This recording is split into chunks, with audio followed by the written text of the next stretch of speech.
My girlfriend is fed up of my constant wordplay jokes. So I asked her, how can I stop my addiction? She says, whatever means necessary. I said, no, it doesn't.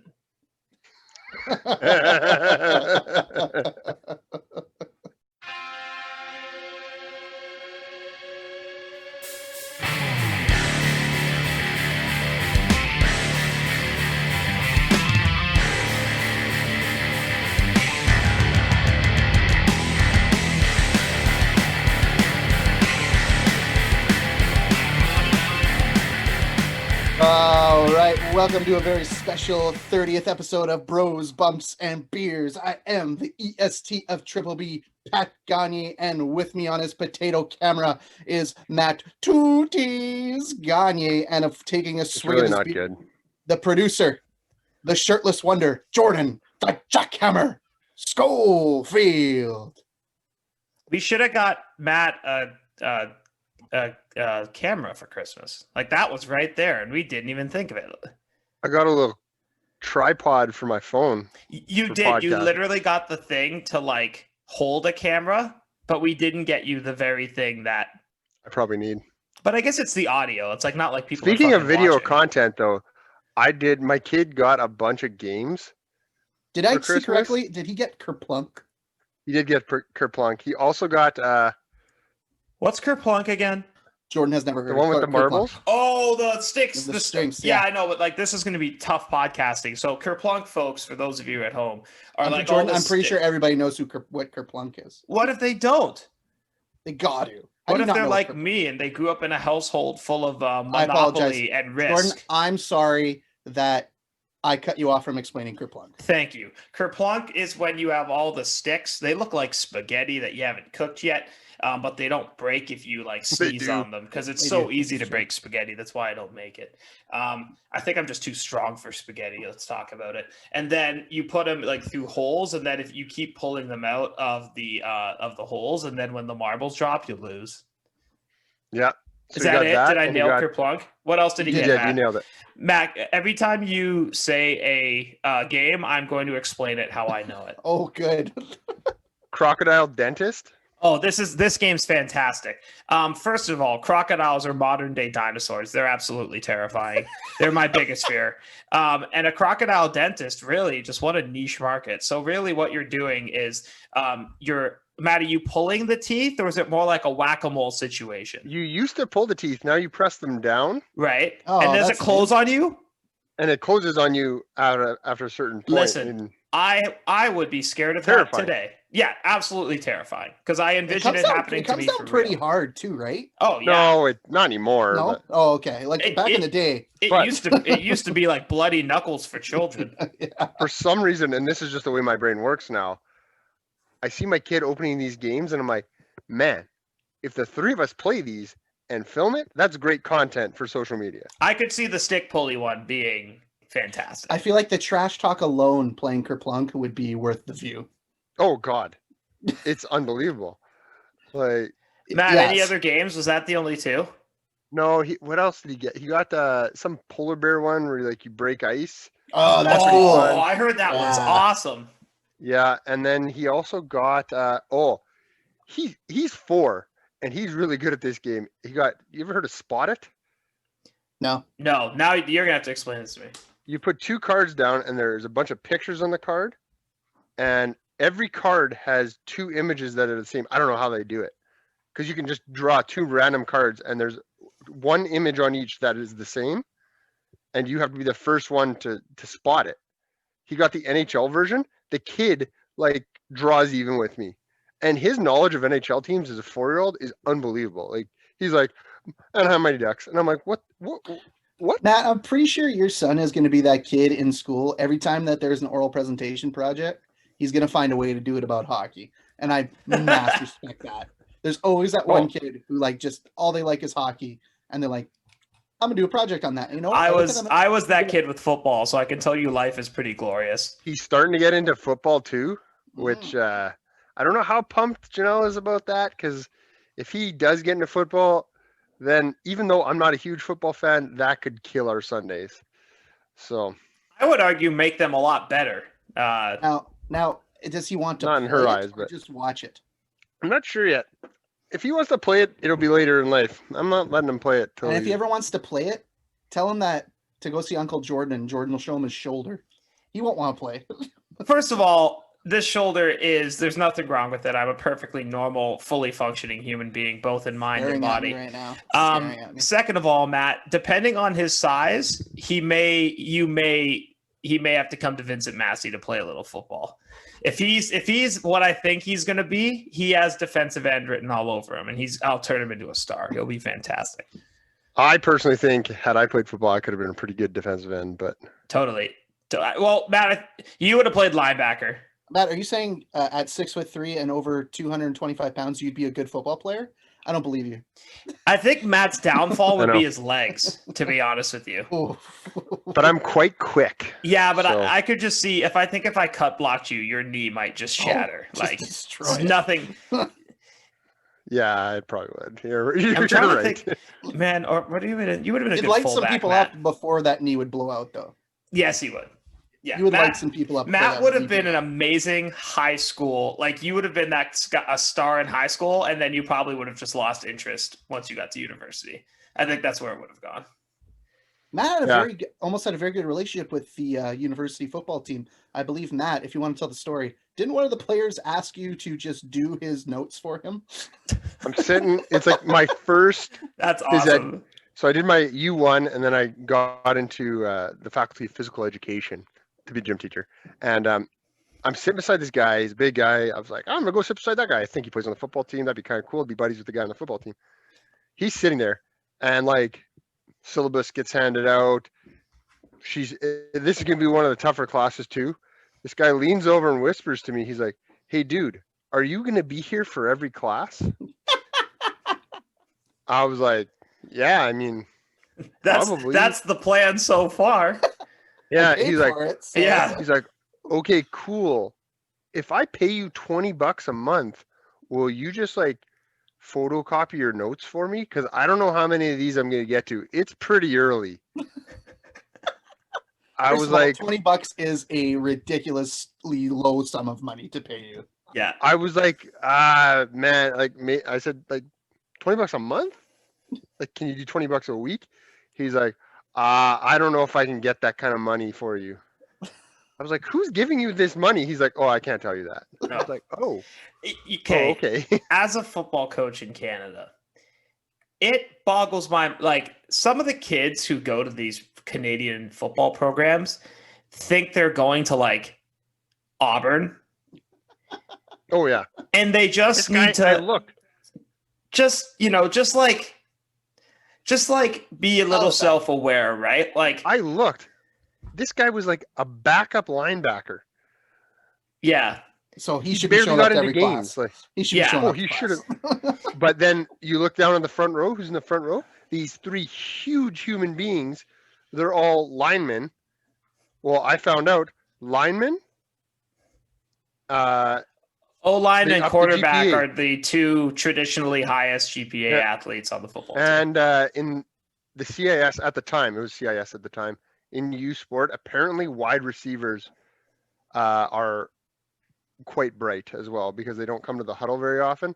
So they also do very well in school. So that's just my experience. Yeah. Huh. Yeah, I don't know what it is. We had kids one year. This was the most mind-blowing thing that ever happened to me. We got a whole bunch of scouts from I think it was the year Team Canada was here.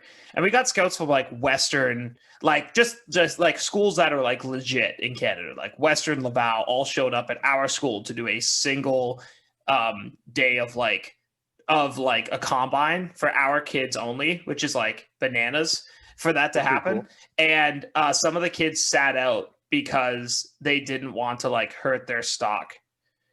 And I to this day, I just can't process that. The thought process of what stock, there's only one sport in this country that might work with, and it's called hockey.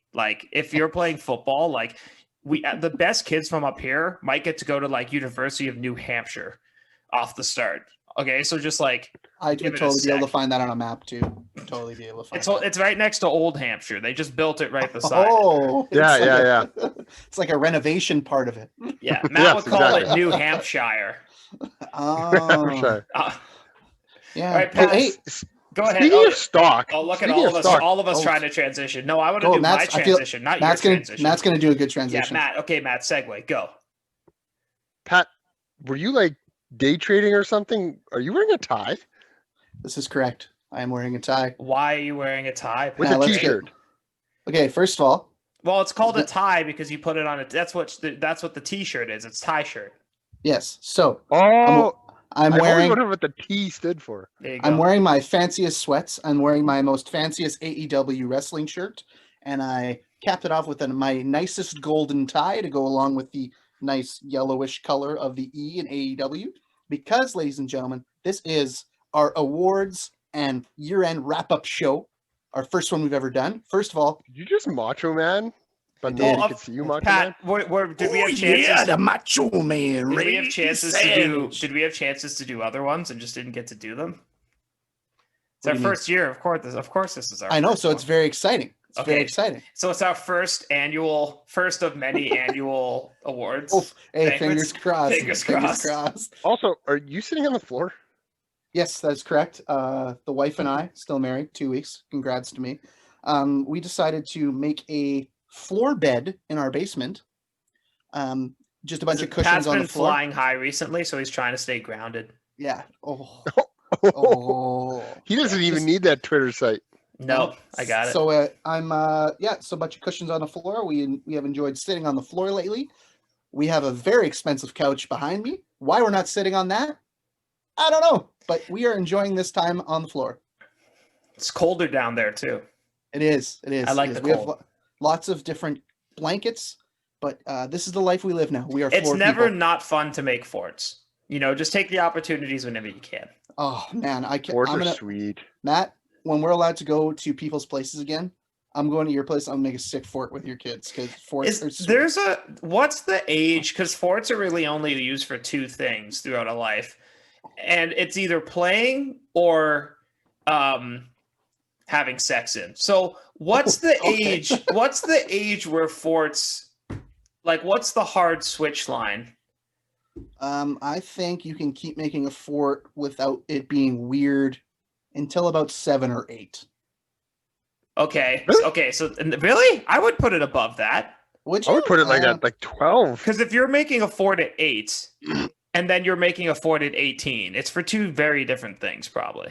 Yeah, and I think that's when because it's not cool to build a fort at like 10. I think. I Right, think because 10 might be the if cutoff. you're hanging out at your place and a girl comes over, and let's say you know this girl well, and you're treating her the way, or guy, you know, very progressive podcast, you know, let's say like you have a fort and it's just sitting in the room ready to go, and you turn to her and you go, yeah, like you want to just sit in there and talk.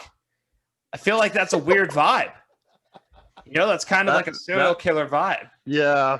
Yeah. Right? Like if You you're know who making made- a fort, you know you who can't made just forts you're not and just was gonna a serial hang out killer? and you're not just gonna like build a Lego set when you're 18 with a friend in a fort. I just don't see it. Who made Although good that forts? would be Matt? super fun. There was a serial killer that made forts, Matt. You were gonna go into. Well, that. I mean, Dexter kind of made forts. He'd like Oh my god, the TV ran show. wrap the room. I have not seen one episode of Dexter. Fun fact. You should watch the first like 4 seasons, 5 seasons. Matt, you and I have the exact same thought process. Go to the Okay. Trinity Killer season, stop at the end, and pretend the rest Oh. didn't happen.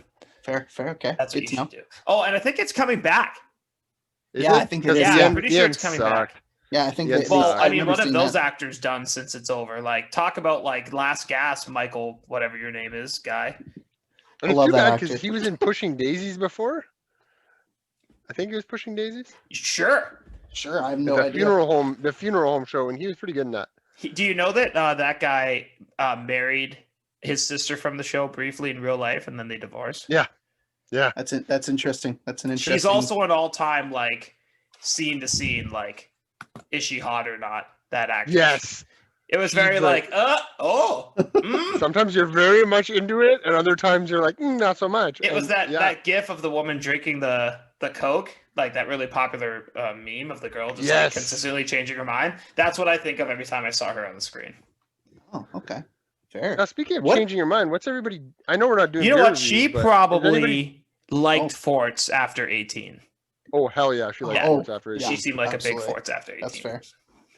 So I know we're not doing beer reviews or anything this week, but what's everybody drinking? Just because I'm always curious. Now, for Christmas, I got a lot of craft beer, so I was like, I'm just trying to get through some of them. I have so many Waves in my fridge from Kilter, and you know what? Waves is good every time, so I'm not complaining. But I'm pretty basic. Went with the Waves. I feel like you guys have two very interesting ones to just kind of give a quick shout out. I'm drinking. Jordan, go ahead. I have two things for you. One, I'm drinking Cynical from One Great City. This is a flavor powerhouse. Is it good? Is it worth the hype? Is it worth the hype? I do. I think it's worth a drink. I've never had anything like it. It's 5%, and I will tell you this: like, I don't know if people. You will have to decide if you like the flavor because it's that strong. It's not something you're just gonna like casually get through. Like the flavor is there and it's there to stay. Also, Darvish just got traded to the Padres too, so apparently They are everybody's loading up. going. Oh no! Wow. Yeah, Matt, what are you drinking after that breaking news? Blake Snell last night at like Mhm. 10:30. They're low. I mean, I guess Padres. it's only. I guess it was like 8:30 there, but whatever. What the Padres Snell? are- Am I right? I grabbed the old fashioned from Vessel, the big That's bottle. that cool bottle one for that. Yeah, it was always at the front of the Yeah. queue. Yep, and it's 7%, and I'm almost done the bottle, and Oh, I don't feeling feel good, bad. feeling right, eh? Feeling right. I don't feel bad at all. It's pretty good.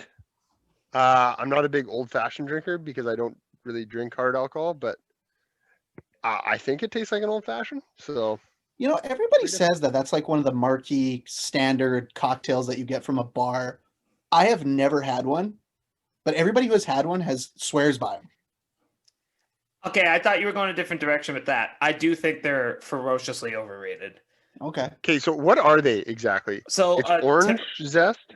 No, so No. it's like you typically have a whiskey, a bitter, Mhm. typically like an orange peel, and then a big ice cube. I know a lot of places add simple syrup. I've seen enough of it, but I don't think simple syrup's like an automatic. But it's pretty much like, yes, for sure whiskey, for sure bitters, typically some form of orange, and typically some form of sweet, usually a simple syrup. But I think there's numerous drinks better than that. But there a lot of people like, oh, like I love an old fashioned, and I feel like everybody in Mad Men drink old I fashioned. feel like you're supposed to say you like old fashions, right? It's like how you're supposed Yeah. to like beer, or you're supposed like as a man you're supposed to smoke cigars, like that. That's that like old thought process of what a man had to be, you know. Pat, how's the whole cigar smoking business going? Well, I was a part of a what was it? Like kind of a whiskey and cigar tasting. Oh, so group you're one of a little those bit. people. Yeah, but the last time I had a You're cigar, not good at it though. smoked it real quick, and not gonna lie, threw up everywhere. Yeah, you probably almost died. How was that I- head rush? Look, I play sports. I have played sports my entire life. Smoking that cigar, I have never sweat so much in my life. Yeah. I was sweating so bad, like through my shirt, through my pants, Yeah. onto my lawn chair. I was like, I feel horrible. I don't know what's happening. Yeah. And all it was I was smoking a cigar and I smoked it too fast. Yeah, it's a real. I also have done that before. I didn't throw It's an up, but ass I kicker. definitely have. I have had regrets. It was one of those things where I was drinking water and I was talking myself through it. Yeah. And then it flashed back to when I was like 18, 19 in my bed at night after a hard night of going out and partying Yeah. and talking Kate, you have to work tomorrow. Can't throw up. You got to work tomorrow. Yeah. Just drink some Sometimes, water. though, sometimes though that was the key. Can't that Yeah. be a warning on the label? Like, shouldn't all cigars be like, hey, if you like smoke this too fast, you're gonna feel like the death's door. Shit. Yeah, you're gonna feel like ass. But for some reason, cigar companies just want you to feel like they expect you to be a man of refined taste and know that. Like, what am I, like Don Draper? I don't know that. Good reference. Good Thank you. reference. So tying it back. Big hog. God damn it. Big truth. Big truth, though. I mean, Big not- truth. Yeah. I mean, the actor, John Hamm, yeah, you know. Don Draper, the actor he played, who knows? John Never Hamm, know. though. Probably huge hog. His last name makes sense. Ham Yeah. hock. Yeah, let's just say that he skips the dishes, if you know what I'm saying. Oh boy. Yeah. All right. So a quick little rundown of our year-end show, our last show of 2020, RIP 2020, thank God. But we're going to finish out with some positivity this week. This week. So we're going to do 2 more segments. Segment 1, we're going to bring in a flight and a pint, but a little different this time, not wrestling related. We're going to be doing a flight and a pint of 2020 craft beer Winnipeg releases. There are some criteria. You must have checked them into Untapped. So I am at a disadvantage because Matt and Jordan decided to quadruple my output of the year. Very impressive. No, double. No, Triple? not by the- Okay, I so doubled. that doesn't matter. That doesn't matter. Yeah. So it must be local, it must be on Untapped, and it must be not a core pour, must have been just for 2020 short release. And then we're going to finish out the show with our year-end awards for wrestling. Everybody will have a nomination for 5 categories, which we will get to during the segment. And then we will have a spirited debate, and we will decide as a group who takes home each award. Jordan is going to check on Bleacher Report as we do this. No. And he will give us his nominations. Pat, before we go, I'd like to say something to both of you. Someone had the gall today to tell me, have you ever noticed how 2021 is also kind of saying like 2021? Like it defeated us? I did. Kicked our ass.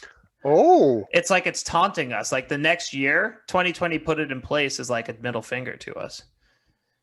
It's a power move by 2020. Big power move. Yeah, that second beer really hit.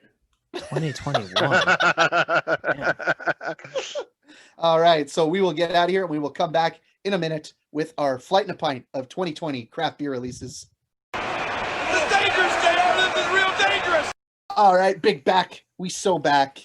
All right, guys. I'm really excited for this one. I feel like this is going to be, we were just talking about before we started recording. Jordan was saying that he would not be surprised if all 5 of us got our top 5 picks, which I think is we're not all interesting. getting our top 5.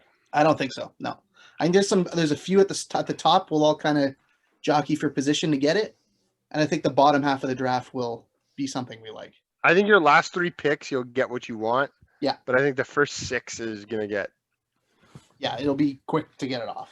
Okay, Pat, a quick rundown. Once again, no core pours. What else? No core pours, must be local, so Winnipeg-based breweries, must have been released in 2020, and must have been checked in on Untapped. You can follow us at Pat Gagne, at Gagne Matt with Dos Tays, and at JScope55.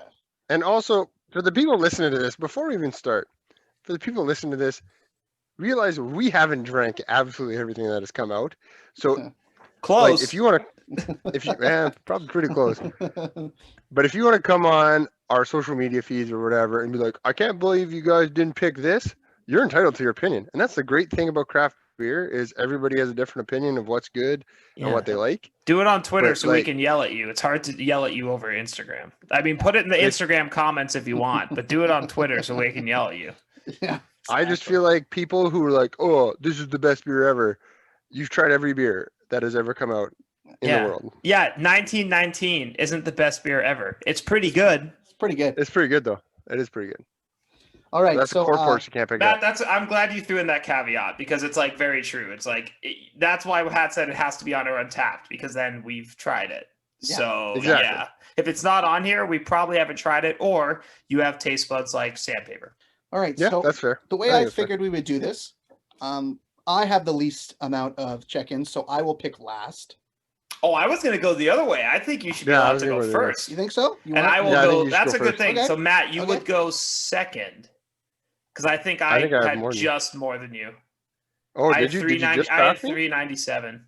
You had 397? Yeah, Yes, you are ahead of me. yeah. I'll go third.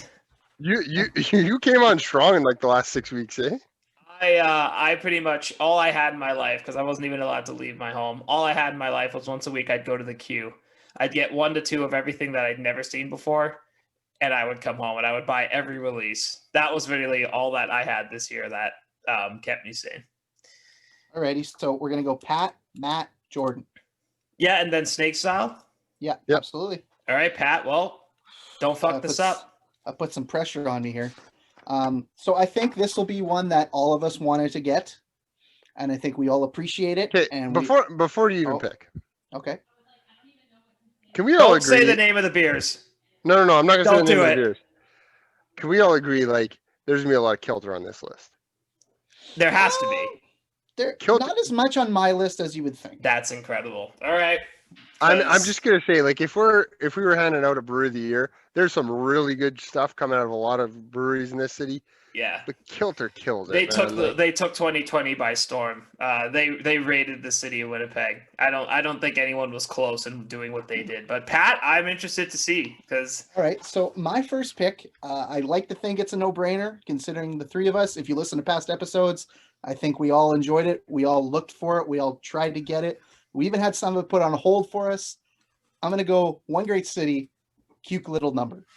I mean, it is, honest to God, the most refreshing beer I have ever drank. Yeah, you know what? I don't hate the pick. I had it as a late rounder for me. That was a late rounder. I think I think it was a top 2 rounds. Really, I liked it too, but I just didn't think it had it didn't have the impact. I was trying to think of impact in the city, and I don't think Cuke had the impact because of the way it was released, despite it being a very good beer. I think the thing with it, though, it was in that Manitoba Brewers pack to start. Matt, how many of those packs did you buy? 3. And what was really the main reason for that? Well, To get Cuke. to get Cukes. And then when we had it put on hold for us, we went and picked it up. There was that big panicky scramble by all three of us, or by me and Matt. How are we going to get this? And Jordan was like, well, I'll go get it. And we got it. And it was, if you do a photo shoot with a beer, I think it was a pretty good beer that year. That's fair. That's fair. So I'm taking One Great City's Cute As Little far Numbers. as its impact on us 3, I feel like that's it's hard to debate that it's it went hard in to that debate spot. that. Yeah. As far as the beer goes, it's top end. It really is top end. Just the different flavors in it alone were so different. It's one of the only beers that I've had that advertises that salt and gives it to you at Yeah, like- absolutely. there's not a lot of them that advertise salt and you really get the salt at the end. And that was if they don't bring that back, like I will pick we'll it in riot. front of One We're Great going to do City. picket line. Absolutely. Yeah, that'd be great content. Absolutely. All right, Matt, you got the 2 spot. I am too. This is tough. Like there's It's lot so of good hard stuff. because I have something that's number 1 on my list. I don't think I'm gonna pick because even Yeah, though it was my favorite exactly. beer this year, it was Oh, yeah. my favorite. I don't think Yeah, it fits. that was my thing. I was going to pick my favorite beer, but then I'm like, I think I can get it. No one else is going to pick it. yeah, me So I don't too. need to Yeah. pick it number 1. Me too. Now I put little stars on my list beside all the beers I rated 4.5 or higher on Untapped. Smart. I can't not pick one of those. So I think Phasers on Stun. You did like that. You did enjoy that one. The double, and it was a collab between the Q and Sucrums. I'm an IPA guy. I love my IPAs. My only regret is I only bought one, and I only vaguely remember it, but I just remember drinking it and being like, this might be the best double IPA I've ever drank. I think that's the biggest thing about craft beers when they're small batch releases. You always regret not buying more than one. You always buy one just because, like, what if I don't like this? Then I'm stuck with a bunch of these. Yes. Right? Yeah. It was not one of my top ones of the year, Matt, but you love that beer, and I appreciate you picking that. I avoided small batch releases, by the way. Like these are seasonal releases or limited releases. I didn't. I also have my favorite beer of the year was a small batch release. Yeah. So I can't pick it because not now. I have to wait. I know later on I may pick the small batch I'm thinking of personally, but all right, Jordan, double pick here. So this is really, really hard. So I'm just gonna take. This is a beer that I think helped launch this podcast in a way with what it was at the time and the discussions we had about it. This beer caused a fight within our group of friends. True. This beer was one Yeah. of the best sours I've ever had. So TCB's County Sour Melon. That is That's not what I thought. That now I understand what you're saying, but I think the melon was a beer that not only did I love drinking it, but anybody, male, female, old, young, anyone I gave that to, at the very minimum, said that it was good. Not like if they did I had people who are only wine drinkers, don't drink beer at all, drank that and went, wow, like that really tastes like melon. That's really good. Mhm. And I thought, like, again, It did taste like melon. It tasted like melon. The beer caused a fight. It was in gift packs throughout the whole summer. And it was a beer that I had people asking me about well after it was released. So I have to pick the County Sour Melon as my top. I'm embarrassed to say I've never had it. It was there for a brief time. It was there for a brief time. But it was impactful, at least in I thought in our lives as it went on. So that's going to be my number one pick. Number two is tough. So I'm going to mix together something I really liked that I also thought had a pretty good impact in the city. So my number two overall pick is going to be the S'more Scout from Kilter. Nice. That's a good pick. That beer was an absolute wagon. Kilter came back to their the stout scene, with just a banger. The flavor, as usual, was over the top. It was super boozy. I think it was like 7-something%. The thing's just a wagon, and it's a stout that you can drink cold. You can drink room temp. And if you have a number of those, you're going to have a good time. So for me, I thought S'more Scout was not only their announcement to being back in the stout scene, but also produced my beer of the year in a small batch offshoot as well, even though I haven't picked it yet. I'm sure it'll get picked. Now, I'm not going to lie to you. So like you said, Jordan, you just picked two beers. I didn't even have them on my list. That's what I mean. It's purely taste, right? But for me, I think it's County Sour Melon and it's S'more Scout back to back. So Matt, back to you with your second pick. So I have an IPA. Great pick on the S'more Scout, by the way. Thank you. Great cupcakes as well. Great cupcakes. As well. People made cupcakes that we knew. I was hoping maybe to get that in the later round, but what are you gonna do? So I'm looking. I have an IPA. I have a double IPA.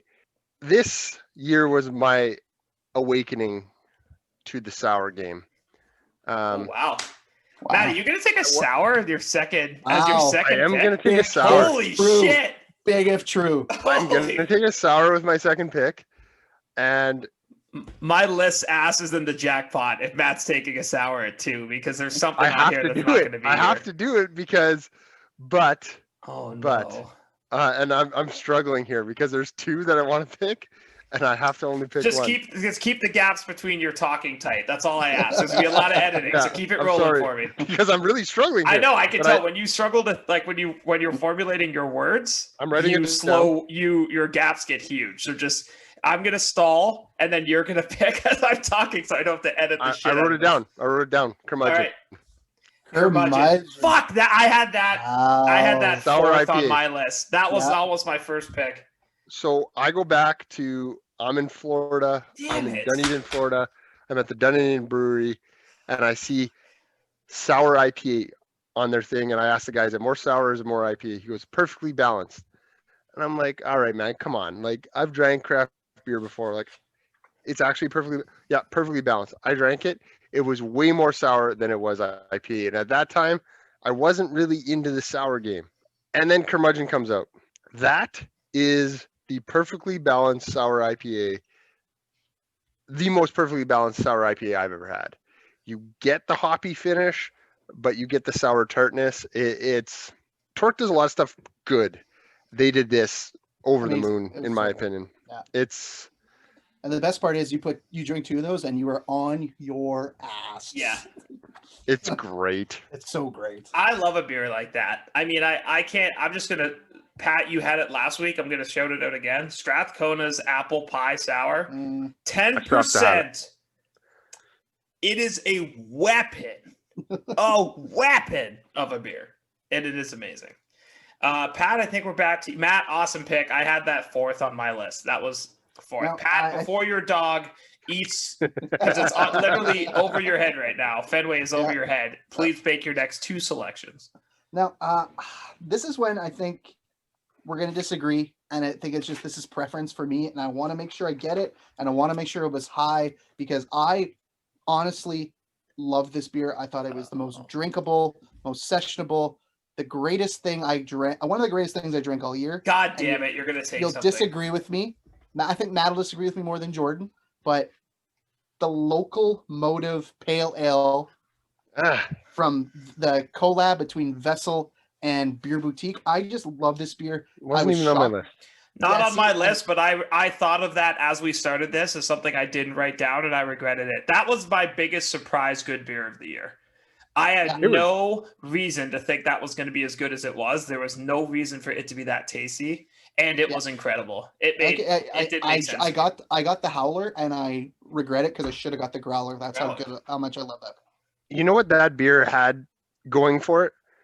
She drank it. It was incredibly sessionable. You crushed a howler, you crushed a growler, whatever you had, you can hammer through it. And then you go check, and it's 6%. Yeah. Mm-hmm. And you're like, oh, that's why I feel real good right now. Yeah. That was one of the most impressive beers this year. Like, that had to be on this list. And I'm glad you picked it because that beer, as I said, had no business being that good. No offense to anyone involved with it. It was just like, you know, sometimes collaborations get a little too big for their britches. Like, they try to do a little too much. And I felt like they were just like, hey, we're going to make a really good pale ale, enjoy. And that's exactly what happened. It was fantastic. All right. And Patrick. I did that because I really wanted to break up my sours on my list. I was wondering where you'd find a place to put this. I'm going to have a lot of sours, and it's going to be good. You take every iteration of Cosmos. I wish I could. I'm gonna take another Vessel. I'm gonna take Orangutan. Fuck you! Damn it! Oh, that was my next pick. You're not. It was my next pick. It was so good. I believe Jordan stole one of mine, and that almost caused a murder in my home because you stole reparations. That's true. Reparations. I had never had a milkshake sour. And I was a little hesitant, and you never have it because there's not a lot of them. Yeah, really and I just got one to start because I was like, I don't think I'm gonna like this. But Vessel was new, and I'd liked their previous releases, so I said, sure, let's give it a go. I drank it and blew me away. Amazing. Just the sheer balance between the milkshake and the sour taste were unbelievable. And I hope they come out with it again because it was straight fire, and it was one of the best beers of the year in Winnipeg. Okay, I don't disagree. That was going to be my next pick. If Matt didn't take it and you didn't take it, that was going to be mine. So I think that had to be on this list. Can I make a quick amendment? Have we picked a small batch yet? No. Nope. I think we should not do small batches because I think such a limited amount of people. I actually am now changing my mind, Pat. Like, as long as you're okay with excluding them, I'll exclude them down the stretch. I just had one on my because I had 4 small batches on my list, but I can. I was going to pick the Mandalorian 6th or 5th. Sorry. Yeah, I was going to put S'moreo Cookie. That was my beer of the year. I was going to take the, what was it called, Matt? We went and Jordan was mad at us. The Nitro Rocky Road Ice Cream Stout. Oh, that one. Oh, that one. I was mad at you. Yeah. All right, Pat, I think Matt, you get another pick Matt, here. You know. Mid-draft amendment. No small batch cans being allowed at this point. That's okay because there's a lot of good options. Pat's going pee. And don't bring it with you. You muted us at least. That's good. Oh, my God. Amazing. He's just he really wants to know what we're going to pick. Oh, my God. I don't want to watch you. Don't put it that low. You're not going to see anything. Trust me. Oh, he's pooping. No. Is it? No, he's not. I think we should do live commentary of him. Okay, he's now sitting. He's sitting. I don't think he's sitting. Is he sitting? You sit to pee, weirdo? I don't think he's peeing. This is weird. You know what, Matt? Let's move on. This is a lot. Anyways. It's your pick. Go ahead. I'm torn between 2 kilters here. Natalie and Bruglia. And I'm torn. I blanked on the words. Nothing's right, I'm torn. There you go. Thank you. I'm gonna stall. This is how I'm gonna stall until you're ready. This is how I feel. And I'm ready. Oh, okay, go ahead. I'm torn between 2 kilters, but I have to go to the one. You picked the County Sour Melon because you said you could give it to people. And so you're gonna take what I wanted next to. This is great. Yeah. This is a fucking disaster. I'm taking the Slurpee POG. You motherfucker. You and Pat just took my 2 picks. Runner. I wasn't sitting. I was just in the corner so you wouldn't see me pee. Oh, okay. I feel like that when no one's watching me. I just sit in the corner in shame. Slurpee POG was one of those The original Slurpee, I wasn't a huge fan of the raspberry lime. I felt like there Oh, was really? You too- didn't like that one? I felt I like there thought was the too much second one vanilla. blew it out the water. I thought Yeah. the first one was really good, and the second one was weapons grade plutonium. Yeah, like That's don't how get me good that wrong, was. like the raspberry lime was good, but the POG was I think a lot of people will Cream of the argue that Slurpee POG being a third round pick is a travesty. I I would actually hear that. I'd have trouble arguing with I them. would hear that. I argument. really wanted to get curmudgeon, so that's why those were the two I was torn between. Yeah. But this is one that you can give to not only non-craft beer drinkers, but non-beer drinkers, and they're going to be like, "Oh, this doesn't taste very much like beer, and it's actually quite fruity. It's kind of like juice." But if you have a seasoned palate, you're like, "No," but there's still a lot of beer quality to it. It's a really, really good sour. It's like you said, a weapon. Like It's fantastic. You can crush 6 of these, There- no problem. There's not too many And- beers I got sad about that they stopped being available. Slurpee POG was one of them. Pat, pull your camera down because I can only see like your camera's bothering me with the rule of thirds. I want to see. I Sorry. want to actually see what sorry. you look like. I apologize. I felt like I was looking at your eyes and then your ceiling. There we go. But yeah, Pat, you were right. Like when that died, like when it was finally done. Yeah, it was Like- around for a while too. Yeah, we were Shout out stashing Andy. them. Mm. Andy Shout stashed out them. Andy. Mm. I think he cried. I think he Yeah, legitimately. Andy had a shed stash of eye 12 liquid. buried in the back of Yeah. his fridge for later. Yeah. He just kept sending us pictures of him drinking it, and I couldn't. Yeah, it believe was like months later. He'd be like, "Hey guys, still got another one." It's like, "Fuck, man!" Like, what? Like I almost wanted to be like Andrew. Sours don't age. Like Yeah, like they're not. They don't get better the longer you have them. Like, Andy 2 years from now is going to tell us he has a vintage 2020 Slurpee POG. He's going to And I'm gonna be release. He's so going to be jealous. releasing it like non-such. All right, so I'm next, and you guys blew up what I thought was going to be a great third and fourth pick. So I'm going to sorry, adjust. sorry, not sorry. So now we're going to move up a pick that I thought would go a little sooner, and then I'm going to go probably off the board with my fourth, but it impressed me that much. So my third pick is going to be Capiche from ooh. Non-Such / Vessel. Why didn't I have that on my list? Capiche was one of those beers that I always struggle with coffee beers because I find them to be, I'm very particular with my coffee stouts, very particular. And the reason why is I find a lot of coffee stouts don't have that lactose mouthfeel that, Mhm. and I'm not a like a black coffee person. I'm a big cream and sugar person. So I want that little bit of sweetness. And Capiche was awesome because it had a bit of mouthfeel, a perfect amount of coffee, Yep. and a perfect amount of chocolate, and it just fused it all together into this one delicious stout. So never in a million years did I think I would have 2 stouts on a top 5 list at the end of the year, but that's been the type of year it was because Capiche was that impressive to me. So was the whole point of this draft to just make me sad that I can't get a lot of these beers right now? You know what? I think if there was one thing we've seen, it's like companies are like, they're going to really keep, I think the envelope is just getting pushed and pushed and pushed. I'll tell you right now, this is just a nice walk down memory lane. It is. It is. I feel like, I just love it so much. you know what? I enjoy walks on the beach, candlelit dinners. And that's what this is. This is And great craft beer. and great craft beer. All right, so that's my third pick. I think you both agree. I didn't see any outright slander there. No. So this is the one that No. might get some pushback. But I have drank this like this. I've had my 4th one of these yesterday, and I have a 5th in the fridge, and I never thought this would happen. The Jingle Bell Bach Ah, Wow. I thought I was is- gonna get that in the 5th round. is I was getting it in the 5th unbelievable round. for what it is. It surprised the hell out of me. You remember when you said with the Transcona, the longest name ever, Transcona Locomotive Pale Ale, Hullabaloo, Shilabala. So that beer, you said you drank it, and all of a sudden you were like, oh, it's done, and it's 6%. Same thing with the Jingle Bell Bach, but it's 8.5. So good. What's that by again? It's 8.5. It's Fort Gary. Fort Gary. Sorry, I should have mentioned that. 8.5%, and every time I have one, I finish it, I feel like I just drank something that tastes good, but it didn't like make me feel like I didn't have to work to drink it, and then I'm suddenly like, No, oh, it's so good. it's incredible. It's the best. I called it, I think I reviewed it, and I called it a beer pong. No, I called that a different beer.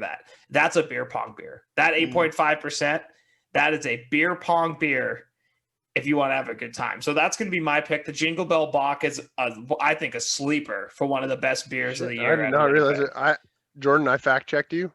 Yeah, it's 8.5%. Yeah, I did things not realize are I have one. I 8.5%. got one for Christmas, so I'm excited to try it. Dude, it's one of those things you're gonna wish you had. It's the perfect. I wish I had 6 of these beers.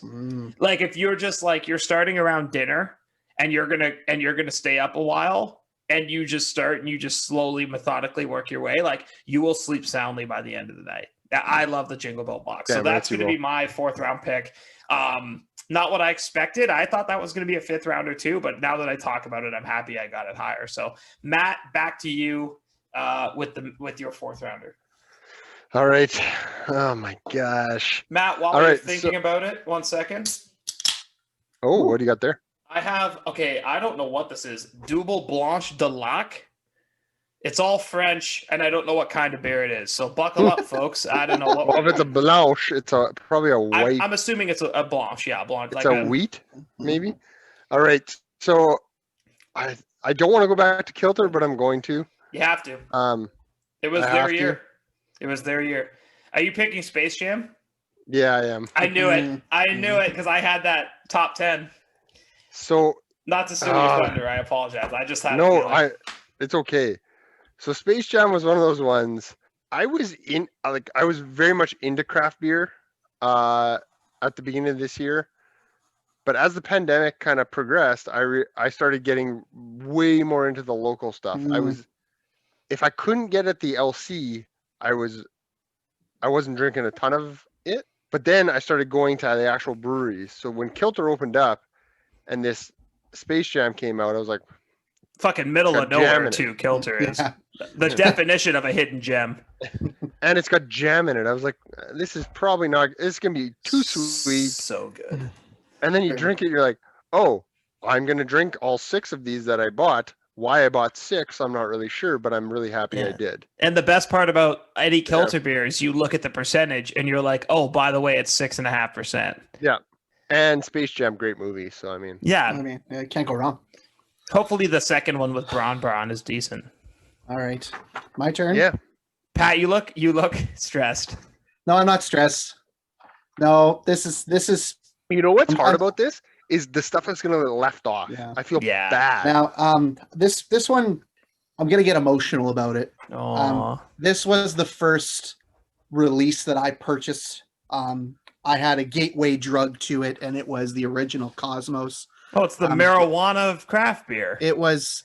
I didn't think Cosmos could get better, and then a few short weeks later, they came out and I don't say this lightly. I'm gonna tell you right now, whatever you're about to say is wrong. It is my favorite beer of all time already. Let him talk about it, Matt. I'm going to. I was upset that I only bought 3 of them. I drank them very quick. When it comes out, I will be purchasing at least 10. The boysenberry sour Cosmos. Oh, Pat, are you worried they won't bring it back because it's such an odd flavor? I don't know what a boysenberry is, nor do I not know what it is anymore. It is the best beer I've ever had. It's a berry. Yeah, it is. And it is a berry that'll bring a tear to my eye. Like Ric Flair says, with a tear in my eye. Pat, do you want to know what it is? No, I don't want to ruin the magic. You want bliss, eh? Yep. Well, I'll tell you this. It's a mix between 4 other berries. So there you go. I'm going to name drop it because you're not going to pick it, Pat, because you already have a Cosmos. Don't do it. Don't do it. No, you do this every time and then it's something. Just wait till the end. Mm-hmm. Okay, I'll wait till the end. I'm asking you to wait. Pat, continue talking about the boysenberry Cosmos, please. You are in the middle of something. I don't think that's the best iteration of Cosmos. And that's fine, but this is my favorite beer of all time. And the fact that I know someone, shout out Scott Bodner, who told me a couple weeks ago, I still have one in the back of my fridge, makes me sad that someone hasn't enjoyed that. You're going to have to break into his place and obtain it. I may. So Sucrums, if you're listening, which I hope you are, boysenberry Cosmos must come back. And if you want to make it a corpora, I'm okay with that as well. Yeah, no big deal. By the way, I had Starbeast last night. Pretty good. Apparently, that is now going to be part of their corporas for the next little while. No, if you haven't had it, it's pretty damn good. All right, so folks, I'm Last going to be pick, the Pat. one. I'll be the one to do it. This brings me back to thinking of a nice hot summer day at a cabin on the dock. You know what? They gave us a shot, and I think they deserve a shout out because I do purchase this every time I can. I'm drinking it right now. Oh, The you great bugger. this pick. You shameless plug bitch, you. This last pick. Pander. You pandering shameless This bitch. last pick in a Flight and a Pint of 2020 releases is the grapefruit seltzer from Shoreline, the offshoot of One Great City. And you know what? You laugh, but there's other beers I could have taken. There's other craft stuff I could have taken. I actually do buy this every time I see it. It is that good. It is that good. I hate grapefruit. I love it. It And makes you know what? no sense. Does it help that they were our first interview? Yes. Yes, it does. Yeah, we'll what? sell out in a heartbeat. If I didn't have that interview with them, I would have never drank this. So I am happy we did it. Shout out One Great City and shout out Shoreline Seltzer, grapefruit. It's also available in 3 other flavors. I can't remember them, but they're very good. Blueberry lemonade, tropical fruit, and Blood orange. blood orange. Blood Fuck, orange, I almost blood said orange, cherry. yes. You're right. So I will sell out for everybody. Oh, they You need guys a go cherry. ahead. They need You a guys cherry. go ahead and select your last 2. Well, that's You don't have funny, to Pat, pander. because mine is the Shoreline. Okay, go ahead. Just kidding, Matt. Go ahead. As much as I'd like to pander, I'm gonna go to someone who's not represented here.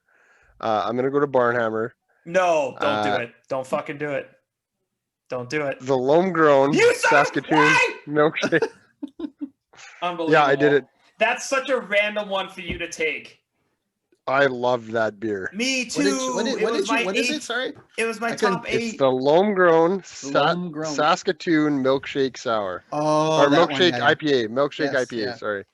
Loam grown. It was one of the first milkshake IPAs that I had, local milkshake IPAs that I had, and I was like, oh my, this has everything you look for. Has the mouthfeel, has a little bit of tartness come through from that Saskatoon berry, but most of all, it had the hops. It was just really, really, really good. It's one of those ones you could forget about. I'm scrolling through Untapped and I saw it and I was like, man, I gave this a 4.5. And then I started thinking back and I'm like, oh yeah, I drank 4 of these in a night, like sitting beside a fire by myself. So nostalgia. Jordan's so upset. Jordan's so I know, shook. and I'm so shook happy it. about it. He's furious. The amount of stealing this draft has had. All right, happened. Jordan, make the last pick. Blow us away, buddy. Mr. Irrelevant. All right. So once we scratched off non-small batch releases, my list got a lot smaller because small batch releases like Smorio, Scout, Jungle Bird, other kilters would have been way up there. But the last highest rated one I have left is the one I'm going to pick. I think this one kind of gets forgotten about from Kilter this year, but it was so good. The Pina Colada Dreamsicle Oh, yes. was fantastic. And I think that one got left behind because they had such a busy year. And we talk about like Slurpee POG and Space Jam. But Pina Colada Dreamsicle had such a nice light touch of that pina colada flavor.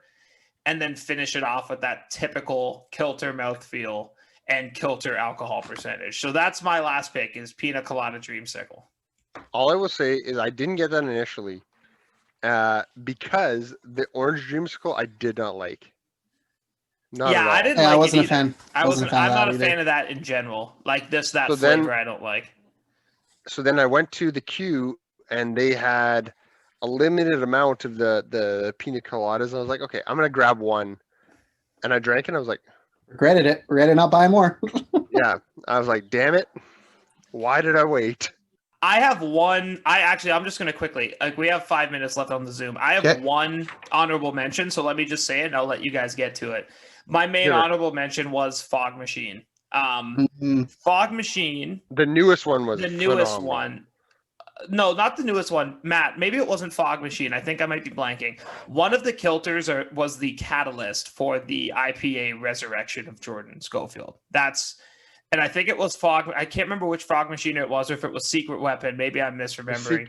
No. But it was the back when we- promises. It was Secret Prop. That's what I should have wrote. I wrote that last minute. That one Was it beer? Secret Weapon was delicious as well. Though. All of them. I never would have drank a double or a triple IPA. And then I drank that, and that just, I think, like unlocked the flavor profile, and I've been drinking IPAs ever since. So that's my only honorable mention. I have a couple. Everything else got took or isn't I have a couple like honorable mentions. The Passion Fruit Cosmos, that was good. Prickly Pear from TCB. Right. Murky Buckets was high on my list too. Cameo from Sucrum, super good. I enjoyed the Witch Hunt from Barnhammer as well. And the Uncle George Whiskey Sour from Stone Angel rounds out my list. I really enjoyed that. The Uncle George Radler got a surprisingly high rating from me. Like, I never thought I would have liked a Radler, but I had that at like a 4. It's a weird one. Yeah. I had Citra Cosmos. That's very good. Oh, you know what? My favorite iteration of Cosmos. The Wilhelm Scream from Sucrums as well was also delicious. Witching Hour from Torque. I really enjoyed. Living in Arabica. I forgot that one from Devil May Care. Oh, Living from the Tabula Rosa from Tabula Rosa. Yeah.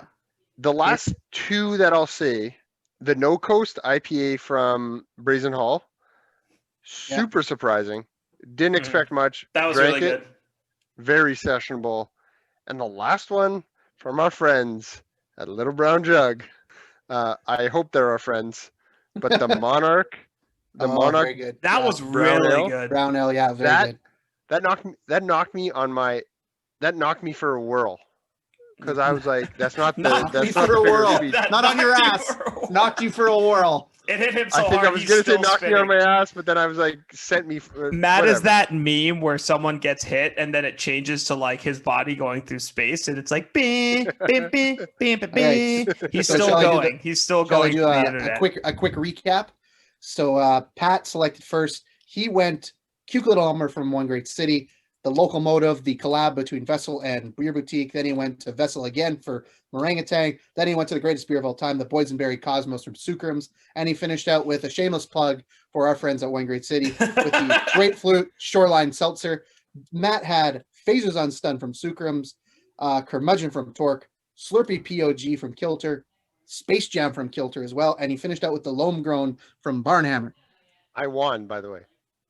And then Jordan finished out with the County Sour Melon from TCB, the S'more Scout from Kilter, the Capiche from Nonsuch/Vessel, the Jingle Bell Bach from Fort Garry, and he finished out the draft with the Pina Colada Dreamsicle. And ladies and gentlemen, we can all just say, what a great year for beer. Quick note before you wrap it up. I think that list was mostly Sucrums. A lot of Sucrums. For all, for the crap I gave them this year. Sneaky good. But yes, so we'll leave it at that. And ladies and gentlemen, no real winner here today. Everybody was a winner because we live in Winnipeg with some great beers. And we will be right back with our year-end awards for wrestling. Oh, Michael, this is going to be fun to watch. All right, our last back of 2020, ladies and gentlemen. Look at us go. Now, if you would have told me we would have been doing 30 episodes of this, I would have called you a liar. But I wouldn't have because we paid for 52 of them. This is true. I'm also a persistent asshole. All right, so George eating pepperoni sticks again. You can't hear it. You couldn't hear it last week. I actually, spoiler alert, I pulled out you know what though? Not queso this time. I pulled out the goldfish and started pouring them out and pouring them back in because I realized I'd be eating them on a soup. All right, so last segment, a little bit underrated snack, by the way, goldfish. Sorry, nacho Pat. goldfish. So good. Oh, nacho. Ooh. Yeah. Or pizza. Sorry, pizza's my favorite. Pizza's great. Yeah, so last segment, guys, a little bit of a love fest. I think we were a little nice to each other there. So I think this is good. We rearranged. Originally, the plan was to do 2 Flight and a Pints, but I think I like this way better. We're going to argue a little bit. We're going to disagree. And at least one person will be unhappy with every selection, I think. So that's always fun. This is very true. Someone will feel bad about themselves, and we are all about that. So what we're going to do is we're going to have 5 awards. We're going to have Male Performer of the Year, Female Performer of the Year, Tag Team of the Year, Match of the Year, and Feud of the Year. Now, each member of the podcast has selected their nomination. We have not told each other who it is. We will each say our nomination, and then if there is not at least 2 people who are in agreement, we will have a little contentious disagreement argument and decide as a group who deserves to receive the award that they will not know they received. And just some clarifications. Some people might be like, well, match and feud. Feud is the whole bargain. Absolutely. Match could be a standalone. It could be a TV match for all you know. I have no TV matches on my list, but I mean, it could be a TV match. If How'd you watch them? If you go to 2019, I double checked. I thought it was in 2020. I got pepperoni on the microphone. This is a low point for sure. To help Matt example, Cody Rhodes against Dustin Rhodes. That was, I believe, the match of the year in 2019, but was not a feud. It was just a one-off match. Yes. So Need my brother. brother. My brother. So much blood. So much Rhodes blood. Cody can't have a match without bleeding. It's just impossible. Now, we'll lead it off with Male Performer of the Year. And Matt. Is this the easiest category? I don't think so. I think female is. Female is, but I'm not even sure. I don't even know about that. But we'll see. Matt, who's your nomination for Male Performer? I think we should go in the same order as Fighting a Pint. I think Pat should always lead off. All right, so I'm coming in hot. A little bit. I can maybe tie break. I like this. I like where I'm at. I think I'm going to go a little off the board. I just overall enjoyed everything he did, and he brought stuff to the table that was different, and he was a draw. Everybody wanted to watch this.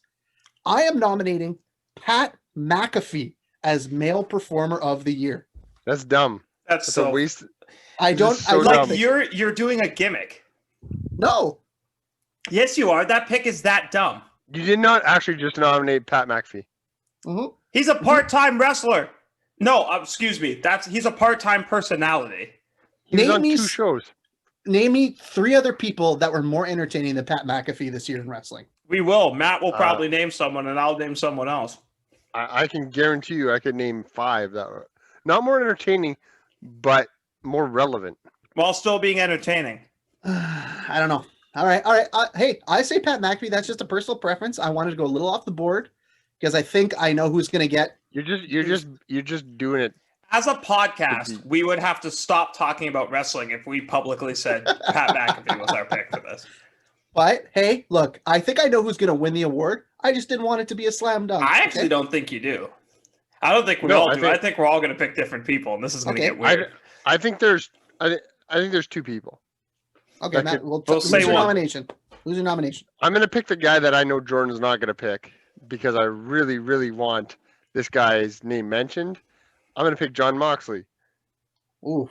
Or John Moxley. I think that is just it's not a pander. I don't think that's a pander. I think it's a good pick, Matt. But I think he was just a great year. I know he was selected as the PWI top wrestler of the year. Had a good year, didn't lose a lot, but I don't know. It just the substance part of it for me is lacking there. Okay, so when you say substance, what do you mean? I can't name a memorable moment from him in the year. But when you think of wrestling in 2020, John Moxley comes to mind. Nope, doesn't jump off the page for me. Not for me either. I disagree. I had him written down. I'm shocked you picked him. I thought you were gonna.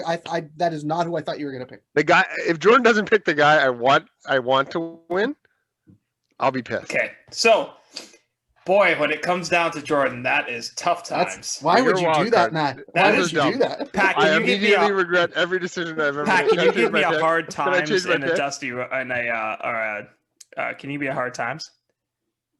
Hard times. Hard times. Okay. So can I change my pick? I just want to. No. We'll talk about it. So I'll take you through my process. Moxley is on my list. I was going to nominate Roman Reigns, but his body of work is too small. No, he hasn't been there the whole year. Are you guys fucking okay? Wow. So my nomination for Wrestler of the Year is Drew McIntyre. Thank you. Now, the reason why, and it was tough, but I thought Drew McIntyre stepped into his own in January at the Royal Rumble and really started to take his push and show up.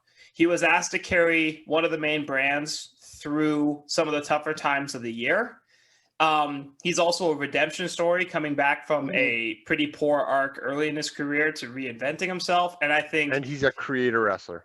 And I think, yeah, he has the look. I love his finisher. I think he has one of the best finishers in wrestling. And for him to start the year doing what he did at the Royal Rumble and end the year being the 1B to Roman's 1A in the WWE, I just don't see a wrestler who has had a better 2020 standalone than Drew McIntyre. I'll say it this way. Okay, so the Royal Rumble was the last big event that we remember with fans.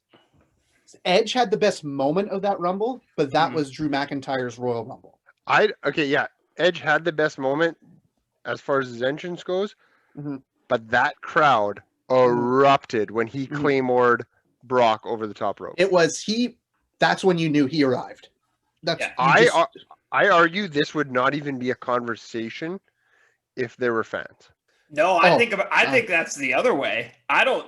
WWE fans are fickle as shit. I think they might have turned on him. Honestly. Because he was getting pushed down our throats like Roman was. Yeah. No, I think he's the type of wrestler, the type of professional wrestler that fans just are like, man, I have to cheer for this guy.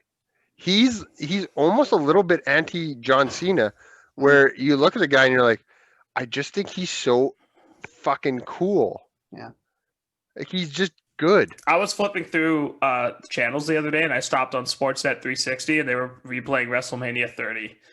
And I turned it on and it was the Triple H versus Roman Reigns match. And I was in awe of the 5 minutes with fans. Yeah. They were booing Roman, cheering Triple H. It was not how WWE wanted it at all.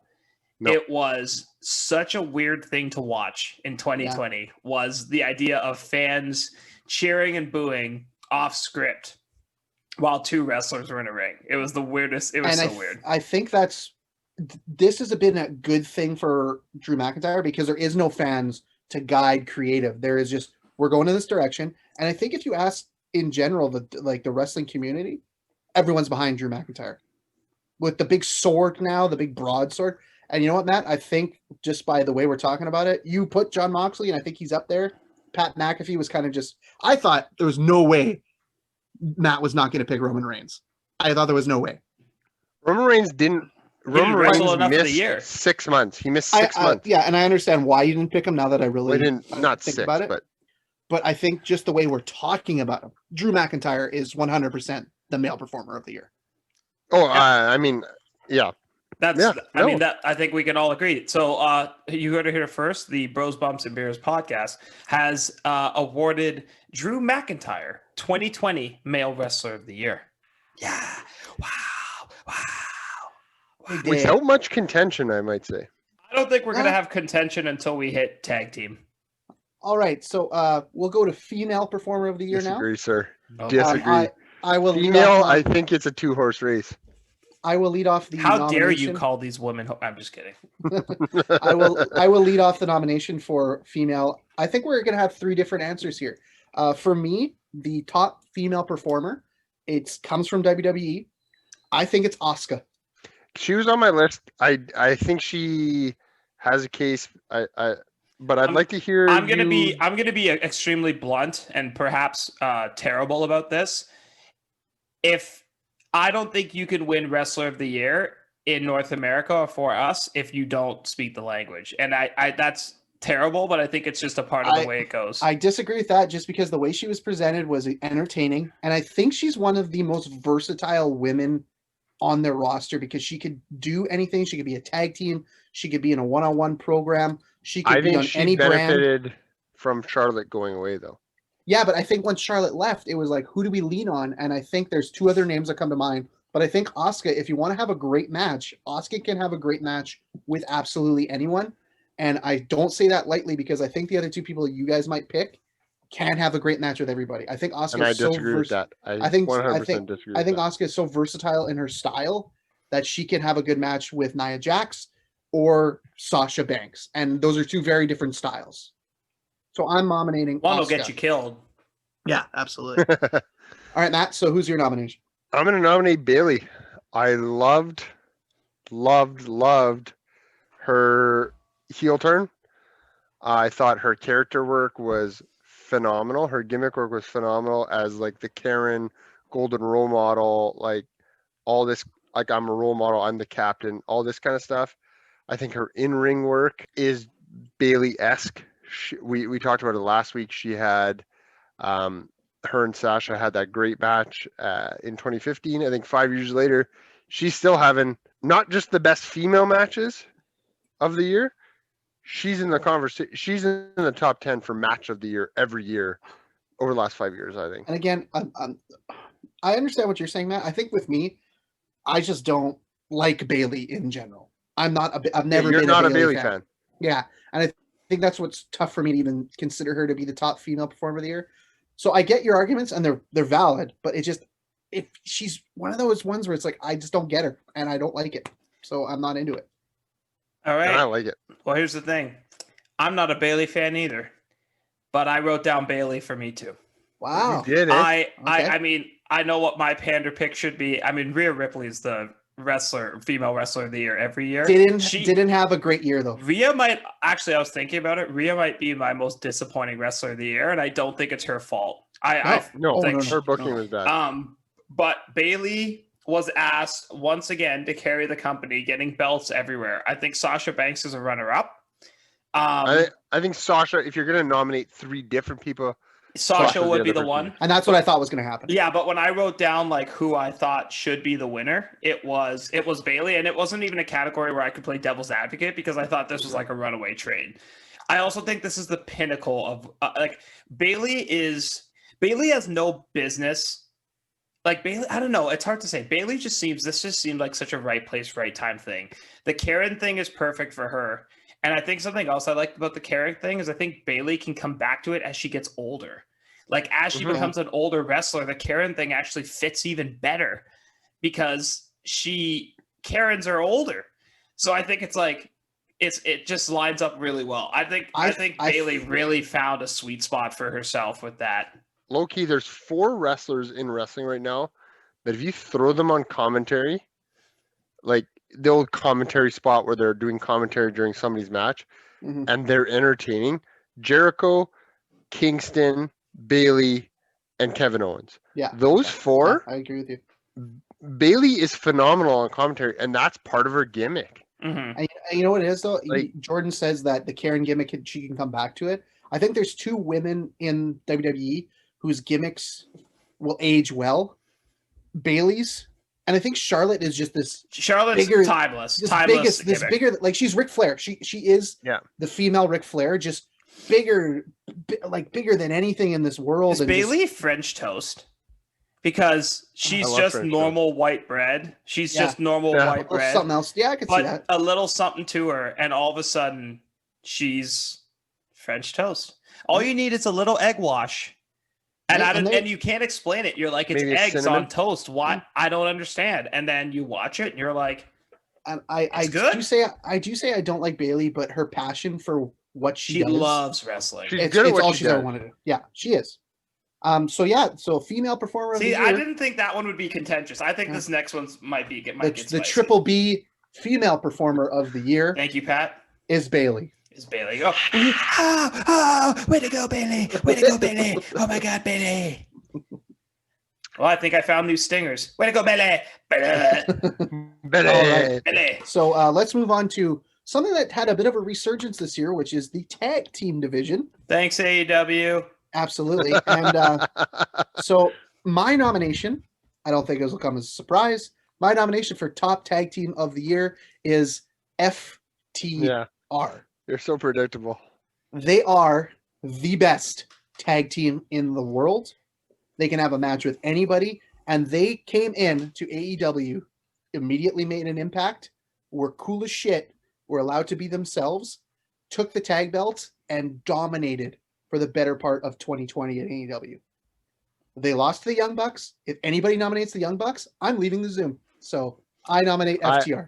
All right. I mean, Pat, I understand why you would do that. That's not who I would nominate. I thought FTR had about as good of a year as they could have, but I think the problem with FTR is they have a ceiling and they've reached it. No, I don't think so. They have a ceiling. I think they have a big time ceiling. I think FTR when crowds come back. I think when crowds come back, it will be more of an upswing for them. I think the FTR is the hardcore wrestling fans' wet dream. but I don't think they fit. I think them leaving WWE, like they're not going to be anything more. I don't think they can be anything more than, hey, we're the hardworking. Look at us. We are a tag team. Every division in your company needs a stalwart that can have a good match with anybody, and that is FTR. And that's fair, but I don't think a team like that will ever win tag team. Should ever win tag team of the year. I think they had that good of a year that they should have. All right, that's fair. Now, with my nomination, I sort of want to nominate the Young Bucks just to watch Pat leave the Zoom. I think I could make a case for them. I just, in my heart, can't do it because I just don't like them. It would make me throw up. I can't do it either. I just don't like them. Even though they did have a good year. Fuck them. They suck. Just not a fan. I'm going to go and take the only... I'm going to nominate the Street Profits because I can make a case for them. And you guys said this wasn't going to be contentious. Oh my god! I just don't think they. I don't think either. I don't think they can win. They can't win tag team of the year. I don't know if they can win, but I think you can definitely make a case for them. They are a very, very good tag team in 2020. They got pushed by WWE. They got the rub from New Day. They had a great match with New Day at Survivor Series. They've had some really good matches. I laughed my ass off at their cinematic match with the... No, not for me. You didn't like that. I know you didn't like that. The Vikings one sucked out loud. Yeah, I didn't hate it. So I think, Matt, in a couple of years, bold prediction, we will have Montez Ford. We will have a nomination for Male Performer of the Year of Montez Ford. I'm going to say it. I think he's got money written all over him. Montez Ford does three things really well. His offense is sick. He sells like a mother. And he has that intangible that I can't put my finger on. Yep. Great performers like Drew McIntyre. Just have it. They have it. They have something that you're like, they just have something. And I can't pinpoint it, but they have something. And Montez Ford has that. Angelo Dawkins has actually grown on me. I thought he was kind of there for a while. I think he's gotten a lot better. He stopped just yelling random like catchphrases that are trendy and actually started to become more of they're a comedy act who can wrestle but also can be taken seriously. I find them very New Day-esque and I don't mind that. And that's why I nominated them.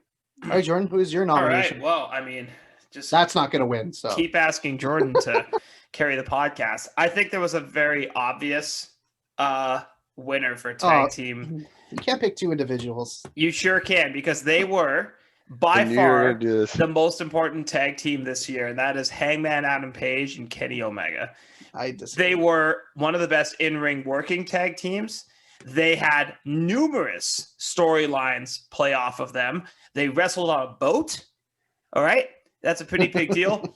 Okay. But no, in all seriousness, these are two singles guys who should be weapons in their own right, who became a tag team and carried the tag team division in the middle while parlaying all these other storylines around them. It actually ended with us giving a low-key podcast swerve because we thought Hangman was going to get the push after this, and that is not what happened. Kenny is now the AEW champion.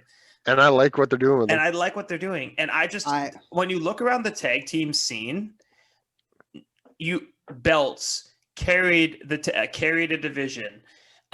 Had numerous good matches, and the two guys in them proved that they could work on multiple stages by doing it in tag teams after being successful in singles work. And I just don't see a better tag team this year than Hangman and Kenny. I just have an issue with having them win a tag team award when they were clearly put together not to be a permanent fixture on the tag team scene. I hear you, but it's for 2020 and it wasn't fleeting. Like, this was a long reign. This wasn't short. Like, this started early and it went almost the whole year. So in 2021, I hear you, but Pat, they were a tag team this year. Like, they only broke up. We were talking about them in the summer, and they broke up a month ago. I think what's going to happen here is Matt is going to agree with you, and that's fine. But I will not. I am going to agree with him. Yeah, I will not it will be a 2-1 vote, and I will not agree with either one of you. Well, I mean, your pick was atrocious. Like FTR I feel didn't like wrestle most of the year, and they I wouldn't say they're atrocious. They are the most important tag team in AEW right now. But they weren't the most important tag team in 2020. All right. So are we gonna pick Hangman and Kenny? Yeah, I mean, Matt's gonna go and do his bathroom walk now because both of you have the bladders of a 95-year-old man. All right. So the Triple B tag team. No, I got this. Award. I'm the one who nominated them. Okay. God, mute yourself, Matt. Yeah, mute yourself. I'm not okay. Oh, hold on. Mute myself. All right. I muted him. It's okay. That was about to sound like Jordan playing PS5 at 2 a.m. going to the bathroom. The Bros, Bumps, and Beers Tag Team of the Year award goes to Hangman Adam Page and Kenny because that's what he sounds like, Justin Roberts, every time he does. You know why I didn't like them too? They don't have a team name. They're just two fucking people's names. Hang Mega. That would have been cool. Amen. Kenny Page. Cadam. All right. Yeah. So Cage. moving right along. Oh my God, Cage. No, that's terrible. No. Okay, hold on. Let's keep workshopping this. They didn't have a name. What about Po Mega? Just stop. Can we Hang move on to the next category? Hang Mega. Mega Hang. John Hamm. Stop. Big Madman. What? What? All right. So next, we'll go with match of the year. Actually, sorry. Low key shout out to Hangman Adam Page's little lines on his intro graphic changing every week. Love that. My favorite of the year was just write something like Lonesome Cowboy. Every time he comes out, I get a very big chuckle from that. So I appreciate whoever's writing those lines needs a raise. Yeah, those are the little things in wrestling I think a lot of wrestlers miss. Mm-hmm. But those little things, I think someone will talk about. Is Feud next? No, we're gonna do match. Okay. So someone I'll bring up later is very good at the little. All right. So nominations for match of the year. Oh, the Bros boy, here we go. Match of the year. Here we go. My nomination kind of surprised me, and it was not on a pay-per-view. It was on a weekly show. It was on AEW Dynamite. I know what you're gonna pick. I am going to pick the parking lot match between the Best Friends and Santana and Ortiz. That is on my list. I am not a huge fan of hardcore wrestling. This was a hardcore match. Stip matches with weird locations are always strange to me, and I'm not always a big fan of them. This was done so well, though. Every spot was out of the clouds, planned out properly. Everything was done well. And the best part about it is there was a little bit of blood, a little bit of pain. Everyone took care of each other, and there was a great spot. Matt Hardy didn't die. And there was also a great spot at the end when I think it was Trent's mom who flipped off Santana and Ortiz? Yeah. Huge pop at the end for me. So that no. Pick. It's by the way, Trent's out with a pectoral injury for a little bit of time, which is a bummer. And so that is my selection, the parking lot match from AEW Dynamite. Santana Ortiz against the Best Friends. I shouldn't be surprised. I just didn't think it would get picked. That was one of my two I had written down that I was going to make a decision on. So that should tell you, Pat, you're in pretty good standing right now to get that picked. Now, Matt's not taking my other one. I know that for a fact. So I feel pretty good. I think I might take it because I watched it this week. Did you? Yes. Did you like it? Is this just going to be all of Jordan? Is this just going to be all of Jordan's picks winning the fucking awards? Well, Pat, if you watched it, it was fucking awesome. I watched it and it was amazing, but it wasn't as good as the parking lot match. So, Matt, what's your nomination? That's so funny. I don't want to leave it. Just say just leave it for me. Just say Walter and Dragon. I could just leave it for if I leave it for Jordan, and then just name the other two matches. Name the other two because I know mine's not going to win, but I'm going to name I think it should win. I think it should win. Matthew. Yes. Yeah. Matthew, don't do this to me. Tell me what you liked about it. Tell me everything. Oh no, we only have 10 minutes. Matt, hurry up. Okay. I may have to cut this. I'm probably gonna have to cut it. Orton versus Edge at Backlash is an honorable mention. That was a good match. I don't think it met the hype, but my actual nomination is the men's War Game match from this year. With Male Performer of the Year, Pat McAfee? I feel like that was just a really good match. Everybody did what they were supposed to do. It was hard hitting. It was a little long. That was my one big knock on it. It was a little long. All those matches they're designed long. They're designed long. Yeah. But at the same time, like I and feel really like they did a rock lot of, solid rules in those matches. yeah. And I think that's why I can't win too. Everything's fair in love and war, Pat. Love and war games. But Jordan, I'm gonna just allow you to just go and take Matt, my magnum opus of the year. You know what? I gotta say, I'm so proud of you guys because those are the two matches I had wrote down. My third match I wrote down was Hangman and Kenny versus the Young Bucks. Terrible. Fuck them. Who cares? I know. That's why I scratched it out. That's not your nomination, right? No. My nomination is Walter versus Dragunov, which was one of the best matches I've ever seen in my life. Good. It was simple, yet those two... Pat's mad because he knows it's so good. Yes!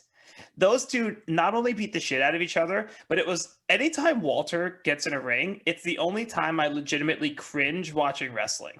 And not because Nia Jax has murdered someone. It's mostly because when Walter hits you, Walter makes wrestling look painful. And it's a lost art so nowadays. Safe. But he's so safe. No one gets hurt working with Volta. No one.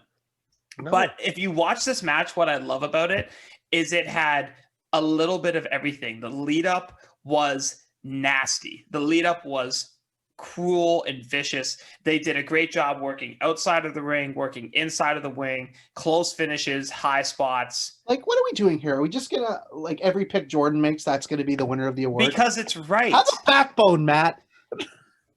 Because here's the thing, Pat, and this is how it works. What match do you think should be right? Parking lot. But Matt, it's going to be up to Matt because I think Parking Lot Brawl was a close second for match of the year. But I think Walter and Dragunov, if we're not, and never mind, I'm not even going to get into Japan. I don't want to get over there. But no, we don't do Japan. For Western wrestling, there was no better, like as for as good as you thought Don O'Reilly was, or O'Reilly Finn. By the way, O'Reilly Finn was good. O'Reilly had an incredible year. Just a little shout out to him. Ilya and Walter was that better. And I don't think a lot of wrestling fans watched it. Who's Walter? Sorry, Volta. Volta. And by the way, I am owed a Walter and Finn match. WWE, you fucks. You promised me that for WrestleMania. You owe me this. Don't. If I can watch Finn sell for Walter. Don't you fuck me, WWE. You give me what I want. I'm Dave Bautista dragging Ric Flair out to the ring. You give me what I want. I'm not in Stuber, even though it was a decent movie. Guardians of the Galaxy Volume 59, wherever he's at. Okay. Also, I think there was a movie where he was a kid's babysitter. I'm not sure. He's been doing a lot of stuff. He was also in Blade Runner, the most recent one. Matt, you're the deciding vote. The Parking Lot Brawl was really, really good. Don't get me wrong. Here comes a enjoyed it. God damn it. It's true. I watched this match this week. I watched it this week. Matt, tell me, Matt, you have 5 minutes because I'm gonna stop the Zoom and then we're gonna do the last part app in another Zoom. Tell me why you love this match in great detail. I will sit and listen. Please go. So when he chops Dragunov, right? And Dragunov sells it like his chest is literally caved in. That's so Give me that. Give me that every day of the week, Matt. But you know it's the right pick. Honestly, for podcasting's sake, I wish I could just be like, no, Jordan's wrong. I'm gonna go with Pat so we can argue with Jordan. I can't do it. So much pandering right now. Because it's not even right. Pandering. This is a match that there was no fans, and yet I'm watching it and I'm like, a regular singles match wins the award. I can't believe this. Yeah, as it should. Because it was great. As it should. Because it was amazing. You will forget this match in 2 fucking years. Watch me. I have Volta shirts. Pat, you will forget the Parking Lot Brawl in 2 fucking years. No, you're wrong. Both of these matches are fantastic. I mean, again, they were my top 2 of the year, so I'm glad we picked them. All right, Jordan. Jordan announced the winner. Real quick. Okay, we got time. Yes, we do. You talk about greatest matches of all time. What comes to mind? Bret Hart, Owen Hart, WrestleMania 10.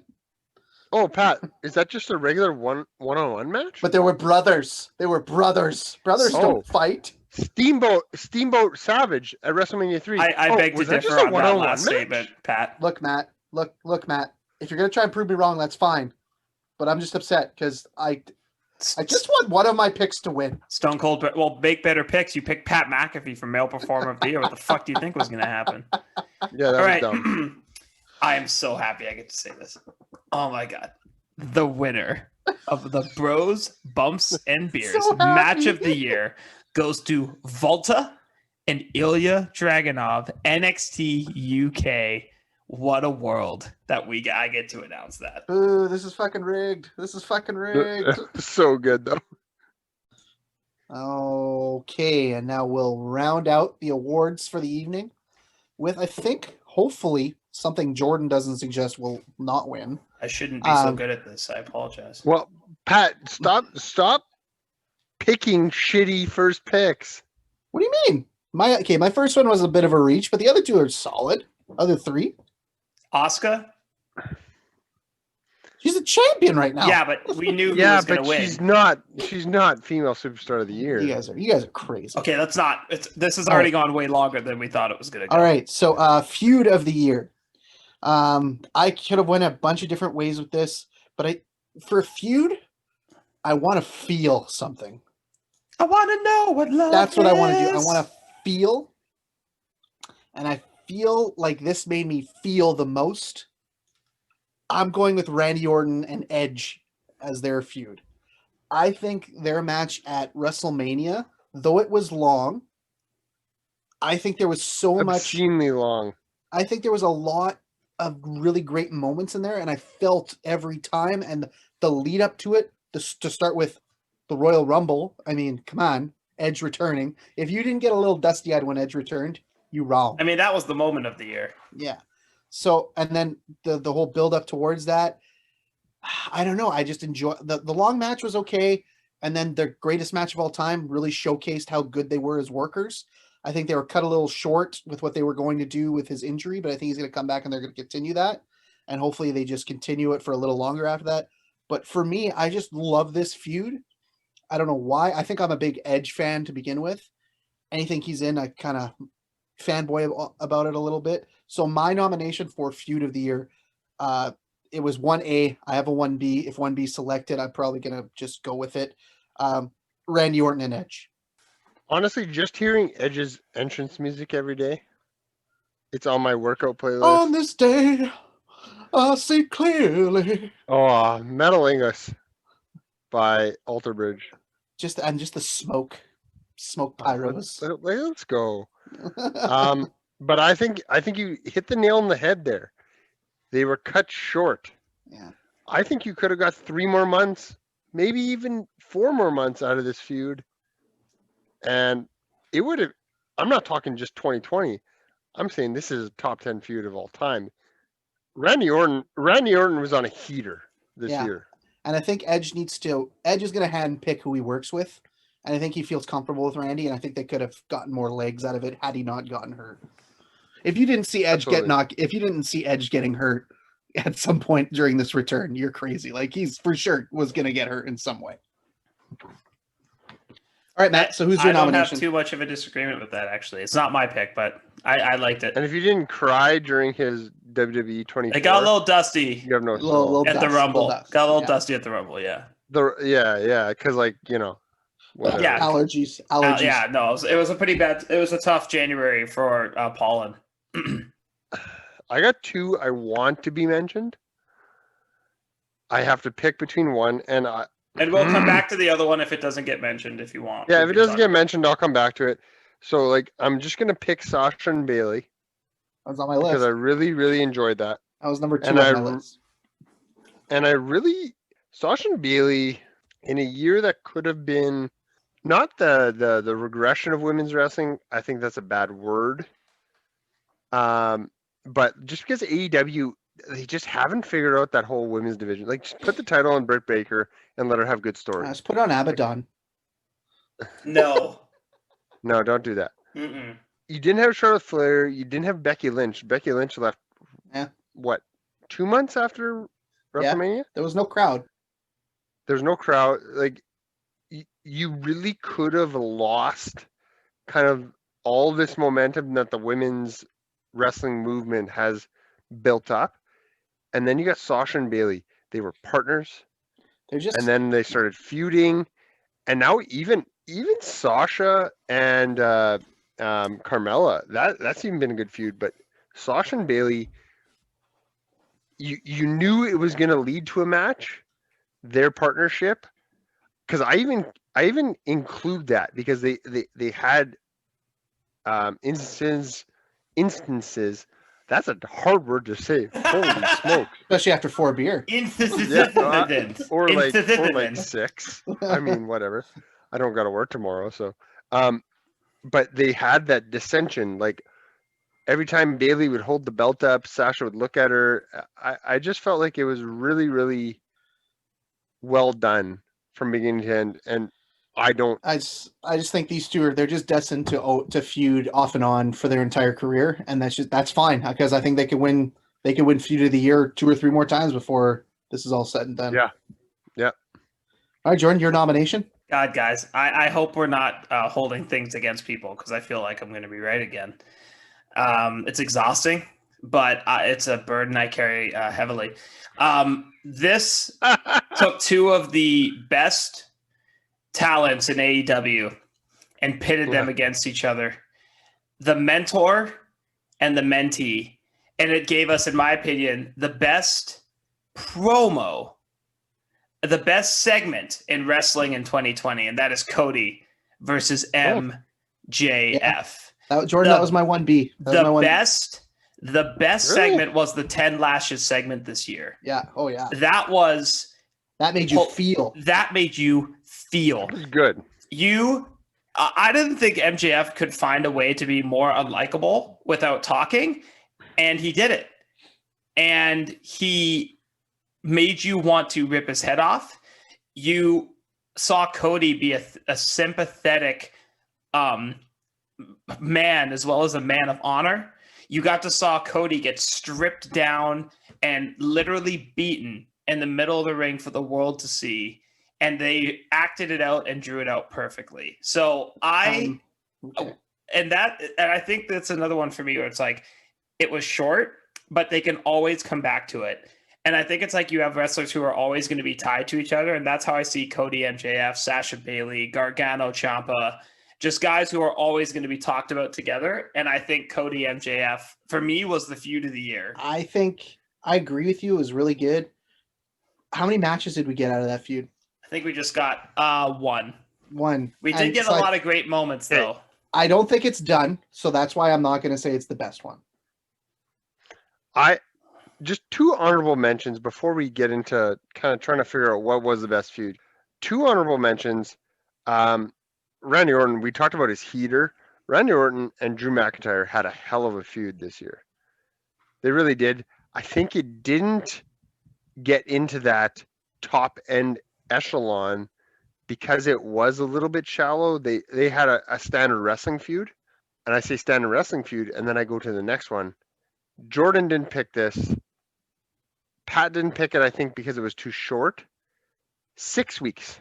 That's all these 2 guys needed to have. I argue they had 2 or 3 of the top 10 promos of the year. Moxley and Kingston. I thought the match sucked. The match wasn't that good, but I felt that the reason the feud itself was phenomenal. I think I felt like it was good promos, but I felt it was a transition feud. It was just a filler in between. Yeah, to get to and that's why I didn't. And that's why I picked Sasha and Bailey. There's a feud that maybe should be on here that we didn't mention.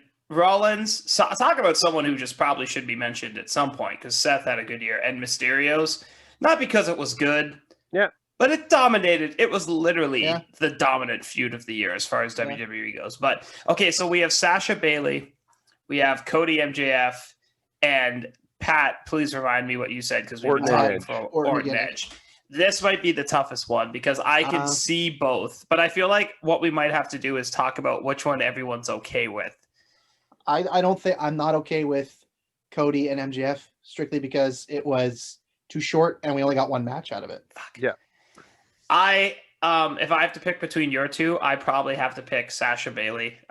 Long-term storytelling carried the company, and they were able to carry what should have been like for those two to do that with the two top stars of the company on the shelf. I think deserves discussion as well. And I think I'm okay with Sasha and Bailey too, just because there was such the highest of the high when they got all the gold, draped in gold, and then it all got taken away, and that was the end of it, and that's how we got to that match. So I think from a storytelling standpoint, it ran its course and was completed. MJF and Cody, more to come. Edge and Orton kind of got shut down because of injury. So I'm okay with Sasha and Bailey, if you really think about it. How did we not have newcomer of the year? I feel like we totally missed the boat not having that category because Karrion Kross wins it. Let's just do it. Let's go. Oh fuck! Karrion Kross. It's Karrion Kross. It's Karrion Kross. I just wanted an exclusive. He had a pretty good year, guys. Yeah, but he had to go back to the performance center because no one trusts him. Who gives a shit? That's because it's Vince. Matt, stay on track. Matt. Please do the honors. It's Bailey Sasha, right? Yeah, absolutely. So, Bros Bumps and Year. Oh boy. Years. Okay, I got it. Oh, I got it, man. It's God. okay. I got this for you. Bros, Bumps, and Beers is happy to announce that the winners of Feud of the Year is Bailey and Sasha Banks. And due to this occurring, Bros, Bumps, and Beers is happy to announce that the Wrestler of the Year award goes to Bailey for winning 1.5 of our awards. Fair. Who would have thought? French toast. Yeah, fair. Okay. French toast, but just like Steady Eddie. All right, so quick recap. Male Performer of the Year, we gave it to Drew McIntyre. Female Performer of the Year, we gave to Bailey. Tag Team of the Year, we gave it to God knows why, Kenny Omega and Hangman Page. Match of the Year, we gave it to Walter and Dragunov. And Feud, we gave to Sasha and Bailey. And Overall Performer of the Year, we gave it to Bailey. So that rounds out our first Bros, Bumps, and Beers yearly awards. Pat, 1 second, please. Matt, congrats on having 2 of your nominations get selected. Thank you. Yeah, and Matt, anything you'd like to say to me? Thank you for making me watch Walter versus Dragunov. I mean, also, Jordan, congrats for having 3 of your nominations get selected, but it's, Matt, yeah, you're welcome. I mean, I'm just here to provide good wrestling. Walter versus Dragunov, though, was a turning point in my, wrestling watching life. Yeah, Pat. How do you like that? I like it. I've seen a lot of. Let's get real. I've seen Hart versus Austin at WrestleMania 13. Seen Steamboat Savage at WrestleMania 3. Overrated. I've seen Razor Shawn at WrestleMania 10. I've seen Brett and Owen at WrestleMania. I've seen all the great matches that WWE could put out. And then I saw Walter and Dragunov, and I was like, oh, Japan does exist. Yes. Because that is strong style and whoa. Pat, before we go, I do think we have to do one quick shout out. The wrestling world lost someone important this week. The outpouring online has been overwhelmingly strong about what seems to be just a really kind man, personally a Toronto Maple Leafs fan as well. So it's tough to lose a great one known as Brody Lee in real life, John Huber. So just wanted to send RIP. Yeah. I mean, 2020, you could suck on a bag of them, honestly. But that's another one. So little moment of silence for John Huber will be at the end of this before the, actually, I have to make sure I remember this. I'll just cut this. John Huber, rest in peace. And thank you for all the entertainment you helped provide us with, during your time in the ring. Another great year of beers in Winnipeg, wrestling around the world. This was our final show of 2020. I think it was a banger. Really great job, you guys. You could follow us on Untapped at Pat Gagne, at JSco55, at Gagne Matt with 2 T's, on Instagram at Bros Bumps and Beers AND, on Twitter at Bros Bumps Beers, and in the new year you could follow us on our YouTube channel, Bros Bumps and Beers. Our back catalog will be there. We'll have some other content. We haven't decided what it is. Hopefully in the new year, new segments, guest Games. guest shots, games. Oh, that'll be fun. All right, and hopefully some watch-alongs. Hopefully, fingers crossed, we can all get together and watch the Royal Rumble. Continue to follow us on all our platforms. Support local, drink local, be a good person. Best of luck in the new year. We'll see you next week for another episode of Bros, Bumps, and Beers.